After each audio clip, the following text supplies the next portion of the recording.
Hello, everybody, and welcome to another live with Krystal Casey. These are Taboo Talks about womanhood. Today, I am so excited to introduce my guest, Andrea Hunt, with Living Deliberately Today. Hi, Andrea. Thank you so much. Welcome, and thank you for being here. Hi there. Thank you so much for having me. I am delighted to be here. Yes, absolutely. And today we are talking about a pretty controversial topic, if you will. We are talking about being a woman in your 40s who doesn't have kids, being a woman, period, who does not identify as a mom. And I think this is a topic that is not talked about nearly enough, especially the impact that certain stigmas and words, actions, beliefs of individuals, and the effects that those can have on said women.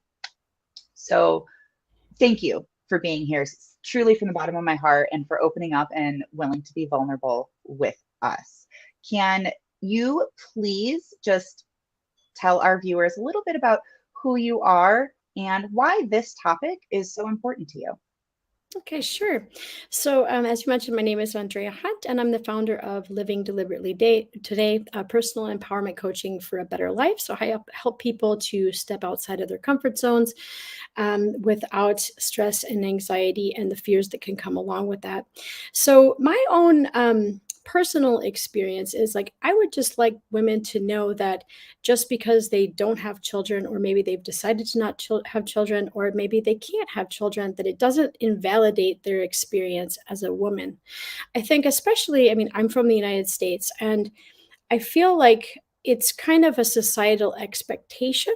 And then if you don't fulfill that, people have a lot of questions, they have a lot of judgments, even from just the simple questions of, when you have a partner and people are like, so when are you going to have kids? When is the baby coming? And it's just it's kind of this assumption that that's just what everybody does, and in reality, our views on this and our actions that we take, I mean, these are very personal decisions on whether or not you want to have children or you don't. And so I just wanted to let other women out there know, who, if they're maybe on the fence about it, or if they're maybe, like, this is the decision that seems right for me, maybe not to have children and to live, their life either for themselves or, with a partner, that it's okay. And it doesn't mean that people won't have opinions about it, but you can't let other people's opinions decide what's right for you. Because the other side of that, of course, is, with anything in life, getting kind of pressured into something that maybe you don't feel prepared for, you don't feel equipped to handle. And then, I mean, with children, I mean, children deserve love and care, and you can't just decide later that that's not right for you, and that unfortunately does happen. And so it is a very serious decision. And I just think that it's important to acknowledge that you can still validate yourself as a woman, even if you don't have children. Oh, I'm sorry, I can't hear you for some reason. That makes sense. I should unmute There you myself. go. That's what happens when you're live. No, absolutely. And I personally believe that it is such a powerful choice not to have children. So many women have children not by choice, right? Not necessarily by choice. Not um not only that, but women who do have children often don't think there's an alternative. They don't think of the alternative. Like, that is just basically what we are taught to do. That's how we are raised. That is what we are taught to become. Those are the roles that we are expected to fulfill, because naturally we are the ones who give birth. And that makes sense, right? So for some of us, that is a role and a purpose that we fulfill. But I think that if you know that that is not a role that you want or you're ready to fulfill, making the choice not to is equally as powerful as making the choice to create Mhm. children and become a mother. Absolutely. Thank you. So important. And yeah, and I know even dating back to like before I became a mom, I felt like when I was a single woman on my own trying to support myself, I was working 2 or 3 jobs, I was going to school, and I was still coming up short. I felt like there wasn't any way for me to even turn here in the States to the government to get assistance. Yet the second I became pregnant, Mm. the second I became pregnant, all of these doors opened to me. Mhm. So when I was making the choice to move forward and take care of myself and better myself and get out of the situation that I was in as a single childless woman, I definitely felt the odds stacked against me. And that is so unfair. Mhm. So unfair. So, are there any specific challenges or barriers that you've personally faced when discussing this taboo topic? And how have you or do you overcome those? So I think that, I mean, like, I've really worked on myself over the years a lot, so that, and I never kind of took the path that was the I always did the road less traveled. Let's just kind of put it that way. So people always kind of had opinions about me moving to China or me moving to Mexico by myself and always doing my own thing. And I don't think that anybody really understood why I was doing the things. So I think for me, it wasn't as hard to kind of just be like, well, they don't understand. People are going to have something to say about it. But I think, like, I mean, and now it doesn't really bother me anymore, like, but I think when I was younger, especially from a cultural standpoint, like in certain countries, it's more of the expectation than others. And I lived in Mexico for a while. And of course, in Latin America, it is a very, the family dynamic is extremely important. And I had a job at a Mexican restaurant when I was in university. And I remember being told that, like, well, you're not really a woman if you don't have any children. And I'm like, okay, I'm 22. Like, I like, like I hadn't even really gotten to this kind of conclusion yet for myself. And it wasn't something that, I had decided at 20 or, even at 30 or something like that. It was just, I was waiting for this magical moment where you want to do it to come. And it just didn't Mhm. come for me. Like, I think I was always afraid of childbirth. I was afraid of, my parents divorced when I was in high school. That was a very messy divorce and it was not good for the whole family. And so I was always kind of on the fence about, like, if you don't know if the parents are going to be together, should you do it at all? And so, um, but I think when I was when I was a bit more sensitive about it, the comments used to bother me a little bit more. People would say things like, well, you'll never really know what true love is, or like, you know they would tell you that they used to be so selfish before they had children and now they have love to share with the rest of the world and their kids. And so if you don't have children, you're just always going to be this selfish person who lives for yourself and that kind of thing. And I think that used to bother me more because I was like, I don't really feel like it's a selfish decision not to have children, because how does that affect anybody else? You know what I mean? Like, I mean, why should anybody care? But then again, like everything in life, people will have opinions about it. And I think the older that I got, technically, I was always able to have children. Like, that was never, I would get my fertility checked and stuff like that, and I would just wait for the time to come, and it just never came to me. And I never found the partner that I thought would be good for that, because it always seemed to me like the older that I got, the more I saw a lot of my friends stuck in very difficult situations because they had children with the wrong person. And I was always really Mm. afraid of that. I was always really, yeah. And for me, like, getting out of my hometown, like, was an extremely liberating experience, because I was stuck in this place in a very bad time of my life in high school. And so I think that freedom of being able to decide what I wanted was extremely important to me. And so I was afraid that, I know there was a part of me that was afraid of giving up that ability to, leave a situation or move or like whatever. Um, and I think over the years, I mean, of course, like I do EFT tapping, the emotional freedom technique is really good for, you know, judgments of other people, or if there's any judgments that come up, you know, when you start questioning yourself, you're like, sometimes should I have just had, I don't know, 3 kids, 5 kids? Should I have been, a stay-at-home mom? Should I have been like a mompreneur or something like that? Would that have been better for me? And I think it's important to also say that, you know, there's no lifestyle that is 100% perfect. You have pros and cons of no matter what you choose in life. Everything comes at some kind of a cost to somewhere.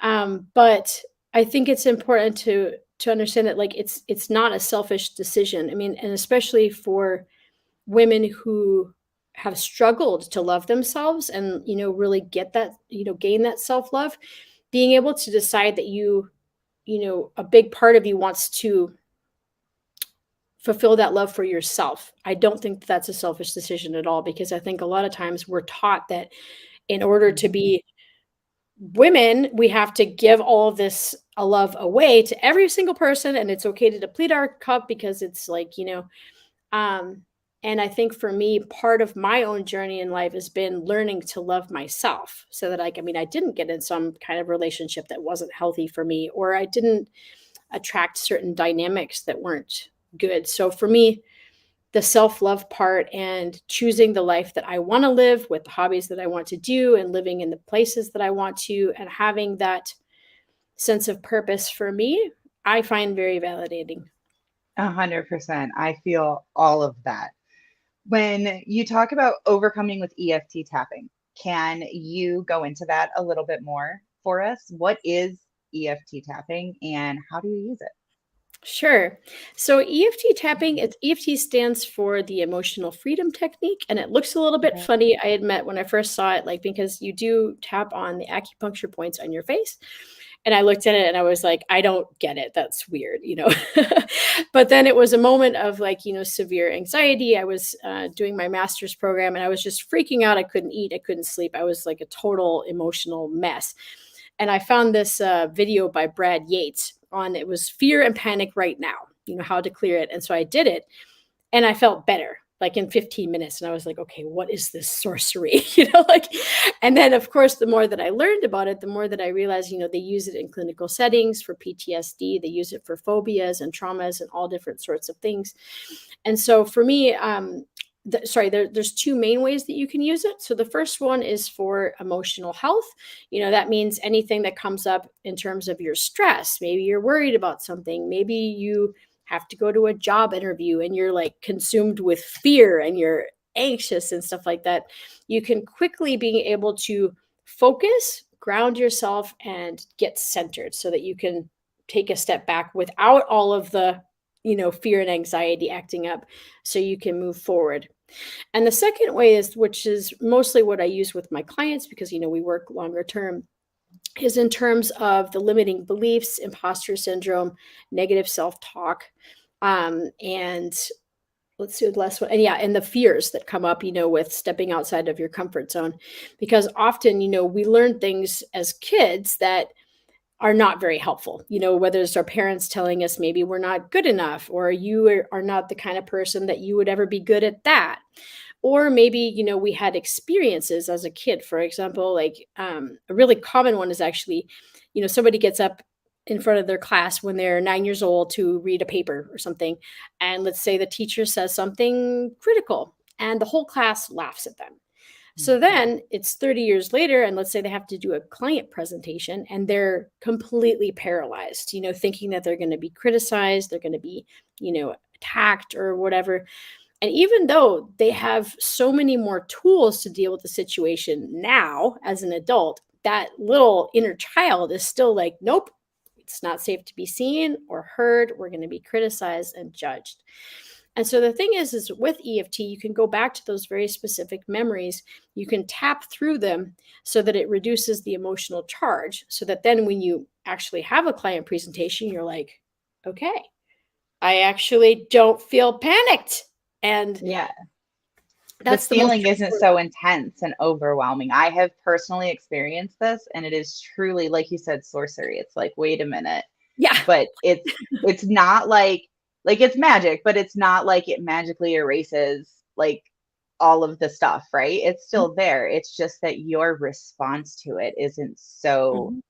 intense. And yeah, it's Yeah. awesome. I love it. And you do share a bit about this in your lesson in our course. As you may or may not know, if you're watching, we have a collaborative course that has just been released. It's called From Stuck to Unstoppable, Rising from the Ashes. And there are over 35 incredible experts from around the world sharing in different ways how to become unstuck so that you can become unstoppable in your life and stop living a life that you're just kind of going through the motions of, but one that you're actually excited for, that you are intentional about, and one that when you look back years and years from now, you will be proud and happy and excited to have lived. And Andrea shares a bit about this in her lesson in the course. Is that right? Yes, I do. My topic, and like, sorry, the topic of my module is emotionally healthy resilience. Because as Krystal and I were talking about, I think sometimes, especially as independent women, we're taught to be strong. We're taught to just have a toughness about us.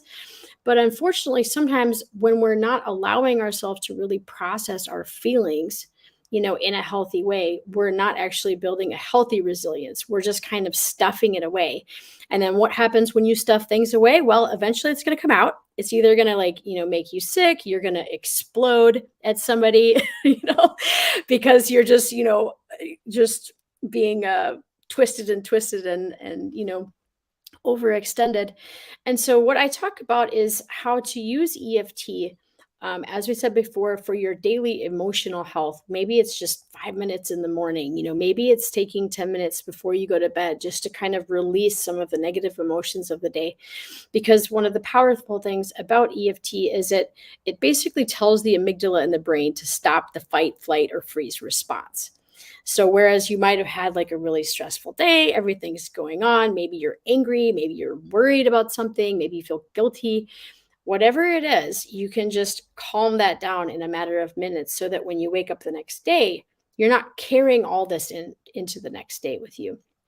And then, of course, as we had talked about before, sometimes, when you go through these really difficult experiences, you create a lot of, you know, these unhealthy beliefs about yourself, like, oh, I'm not good enough, or I don't have what it takes to do that. And so EFT tapping is one of those things that you can manage these beliefs by just creating little bits of evidence for yourself, moving in the right direction, and then being like, okay, what's coming up for me? All right, I'm panicked. All right. So working through those beliefs with the EFT tapping to help you have a healthier version of emotional resilience instead of this toughness that's Where suppressing you're it. just kind of like barging through, but you're not actually taking care of or addressing the root of what's coming up. Absolutely. I mean, it's not really caring for yourself because you're just pretending Mhm. that you don't have any of these emotions. You're just kind of covering it up. And so I say it's like kind of like polishing a dirty plate, like it's like Mm, you're just that's like, a it's great analogy. fine. Yeah, exactly. Exactly.